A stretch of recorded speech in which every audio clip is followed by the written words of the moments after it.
Hello everyone and welcome back to Apple Gaming SE. This is Apple News and Opinions for the week ending on October 14th, 2023.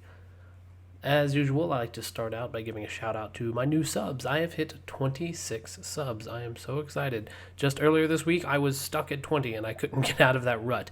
But I am now at 20 and I am now on my way to my new goal is to hit 40. So for all of you who have subscribed, thank you so very, very much.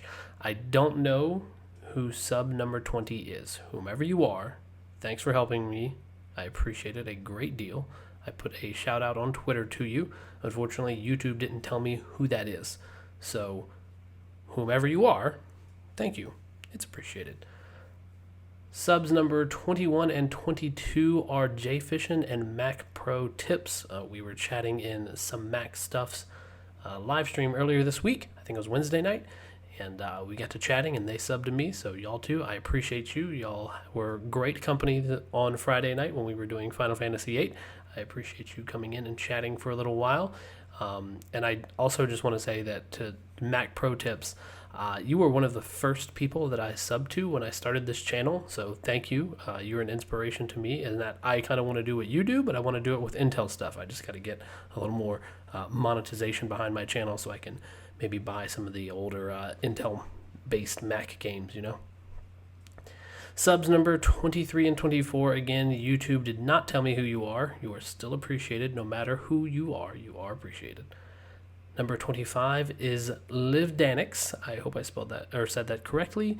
Her @ is Lady Fox TARDIS on Twitter. She also has a YouTube channel, so go check her out. And number 26 is Bob Leonhardt. Tons of useful tips for my Final Fantasy VIII live stream, and I'm looking forward to talking to you again soon. No socials for Bob, but catch him in chat on Fridays as we play through Final Fantasy VIII if he can make it out to the chat room. And one thing I would like to, just a personal comment here before I get into the news. I had the opportunity to go actually put my hands on the iPhone 15, 15 Pros, and the fine woven cases yesterday in Charlotte. It was kind of surprising. I didn't actually expect the back of the glass on the iPhone 15 models to be, it almost feels like a satin finish across the glass. So when they say it's a matte glass, it's like it's not rough, but it's not like slick smooth like you would get from like a drinking glass or something. And that little bit of curve on the edges does make the phones more comfortable to hold. But the most surprising thing is the fine woven cases. They are like legitimately very nice feeling cases. I understand why Apple thought these would be a great replacement for the leather cases. I don't like leather generally, but the fine woven fabric I really, really, really do enjoy putting my hands on. So I kind of get why Apple went that route. That's not meant to negate the premium price point. That's not meant to say anything about the fact that they seem to get worn down very easily for a premium price, but just the simple feel of the things is phenomenal. So with that being said, we will jump right into the stories. All right, this one is actually from October 6th, but I felt it needed some discussion. This comes from 9to5Mac, and their title is Almost Half of TSMC Arizona plant hires are from Taiwan, and a full expansion is unlikely.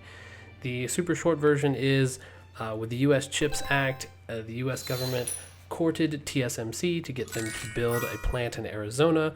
TSMC has bought up a bunch of land. The initial build is going to be 2 fabs, and they had initially had plans to do 6 fabs. But now some TSMC executives are saying that might not be likely. So, with that in mind, my opinion is that I support Made in USA at every opportunity, but this might not be a hurdle that TSMC is willing to jump. Labor laws in the US are much more strict than that in Taiwan, and there's also a fundamentally different idea regarding work ethic in Asia. It varies a bit depending on the culture and the country, but a very broad generalization would be that in Asia you are living to work, while in Western nations you have a mindset more along the lines of you are working to live. And this isn't hate or disdain for our Eastern cousins. It's simply my own personal observations. But due to these fundamental work ethic differences and the labor laws that have been created that have basically resulted from those mindset differences, the U.S. generally has a much higher cost of production than in the Eastern Hemisphere. Work hours are more restricted than that in Asian nations, broadly speaking. So it's going to be more expensive to do here in the U.S., and we're going to be behind the 8 ball on this unless we can find a new arrangement. So I hope that can be done, but it's going to be a long road to travel. Our next topic is California passes the Right to Repair Act. This comes from GSM Arena. This makes it seem more likely that Google will keep its 7-year OS updates promise. MKBHD, Marquez Brownlee, did a great video on this regarding Google's promises and if they should be trusted. Google has made many promises that have gone by the wayside. Like the Pixel 1 program was just canceled. Come on, guys. This is your flagship device and you can't even keep it going for 2 years. It's, we'll see. That said, the way this legislation is written in California, it might compel Google to do 7 years of OS updates. And it kind of takes away the kind of the magnanimous nature of Google in this if they're being compelled to do so by the Californian government. Also, I don't see how Apple is going to get out of this one when they call the iPhone 15 Pros a gaming console, and that terminology, gaming consoles, are specifically called out in California's Right to Repair Act. So Apple is probably going to be on the hook to also keep parts around for 5 to 7 years as well for these devices, and also provide updates for them. So I don't think the updates are an issue. Apple's pretty good about updates already, but I don't see them having an issue with that too much. If you're buying a used iPhone, Apple shares tips on how to inspect a pre-owned iPhone. This is from the iDownload blog from October 12th. And it's just kind of funny that Apple is providing advice on what to look for when buying a used iPhone. After reading the actual Apple article, I think it's safest to say the best way to buy a used or refurbished device is from Apple directly. At least that's what they would hope you get out of that article. I've bought many devices that are non-new from Apple through their refurbishment process. I trust them so much because of my time at AppleCare, and I know the process that Apple goes through to stringently test these devices, and they replace cables, they replace batteries. If you put your fingers on it, it gets replaced, so things like keyboards, so on and so forth. We actually just bought a refurbished M2 MacBook Air for Mrs. Gaming. It's utterly perfect in every way. Like if you put this one next to a brand new one out of the box, you wouldn't have any idea which one was refurbished and which one wasn't. So just by looking at it, that is, of course, if you go into like system settings and you look at the serial numbers, there's hints in the serial numbers as to when a logic board has been reused. And that is typically the only thing that Apple reuses in a non-new state is the logic boards. At least it was like that with iPhones and iPads and iPods. I assume that's going to be the case with the Macs now that they're all, system on a chip and they're all soldered to the logic board. So time will tell, I suppose. But where were they going with this? Oh yeah. So all of that said, I just want to say that at the bottom of this article, the author criticizes Apple's statement about the iPhones being the longest lasting phones on the market.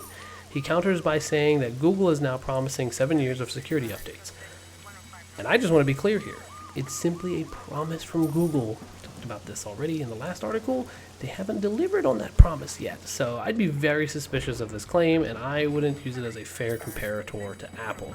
Additionally, Apple has more than once released critical security updates for devices that are well past 6 years old. A Java vulnerability regarding PowerPC Macs, for example, was one thing that came to mind for like the 2005 Power Mac or whatever, 2006 maybe. 2005 Power Mac. It was like 2015, and there was some horrible Java vulnerability, and Apple released a critical update for it. And it's just like, who does that? Nobody. except Apple. So I don't think that was a fair comparison from the author on that article. Last story, we're going to talk about something involving games. The developer miHoYo tried twice to evade Apple's 30% cut. miHoYo is the developer for Genshin Impact and Honkai Star Rail. And since this is a gaming channel, I figure it's worth discussing. And apparently this was started by miHoYo's customer service directing customers to buy in-game purchases via their own website to circumvent the in-app purchase process. Now, once Apple took action on this, miHoYo tried again via an Alipay integration in Weibo. It got leaked on Weibo, and this too got found out and shut down. So, they're definitely dedicated to it. The news outlet, the China Project, suspects that there are others going to attempt the same kind of behavior on iPhone, including non-game developers. And I know that any company will try to boost its gross margins. You boost margins where you can, you reduce costs where you can. And as a capitalist, I don't fundamentally disagree with that position. What I do disagree with is if you make a deal with a company, you agree to the rules and you agree to abide by the rules until and unless both parties find an amicable alternate agreement. I also, and this is just me speculating here, I also wonder if there's some kind of hint of Chinese nationalism at play here. This is pure speculation on my part, but let's be honest, it can't be avoided, this conversation. China and the US are in a Cold War right now. Right now it's economic, right now it's cyber, but we are definitely in a Cold War. And given the nationalist attitudes that are on the rise across the planet, it's not... I don't think it would be surprising to find out a Chinese citizen would want to support a Chinese company in making as much money as they could, and perhaps even especially against a geopolitical rival, such as that of the United States. And I also think Apple is going to ride this train until the last stop. Whatever that stop is, wherever it ends, whenever it ends, Apple is going to stay married to the Chinese market until they absolutely can't do it anymore. Hopefully, Apple's diversification attempts in manufacturing and in getting more app developers on board helps them weather the storm that's still beyond the horizon.